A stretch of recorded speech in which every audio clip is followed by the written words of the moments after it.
నిరీక్షణ prayer house మరియు centre సంఘముల తరపున ప్రభువైన యేసుక్రీస్తు నామములో మీ అందరికీ నా వందనములు. ఈ దినపు దేవుని మాట ద్వితీయోపదేశ కాండం 20వ అధ్యాయం 3వ వచనం. మీ హృదయములు జంకనీయకుడి, భయపడుకుడి.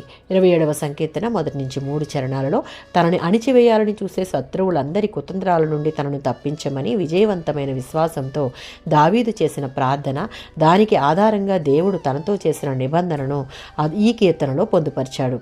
యెహోవా నాకు వెలుగును రక్షణ అయి ఉన్నాడు. వెలుగు రక్షణకి సాదృశ్యం. చీకటి అపాయాన్ని సూచిస్తుంది. వెలుగు చీకటిని పారద్రోలుతుంది, అనగా పొంచి ఉన్న ఆపదను దూరం చేస్తుంది అని. నేను ఎవరికి భయపడదును అని దావీదు అంటున్నాడు. అంటే ఎటువంటి అపాయం ఎదురైనా దేవుని కాపుదలలో ఉన్నప్పుడు మనం భయపడవలసిన అవసరం లేదు అని అర్థం. దావీదుకు తన జీవితంలో ఎదురైన అన్ని పరిస్థితులలో దేవునినే ఆధారం చేసుకున్నాడు, ఆశ్రయం చేసుకున్నాడు. తనకు ఎదురైన ఎలాంటి సమస్య అయినా సరే దేవుడు తనను కాపాడి రక్షిస్తాడు అన్న స్థిర విశ్వాసం కలవాడు కనుక తన హృదయం జంకనీయలేదు, దేనికి భయపడలేదు. 3వ సంకీర్తన 6వ చరణం.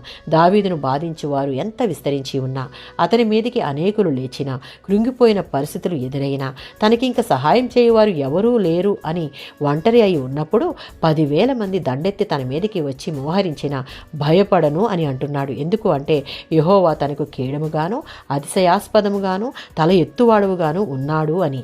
దేవుని వైపే చూచుట మనం ఇక్కడ చూడవచ్చు. యెషయా గ్రంథం 35వ అధ్యాయం 4వ వచనం.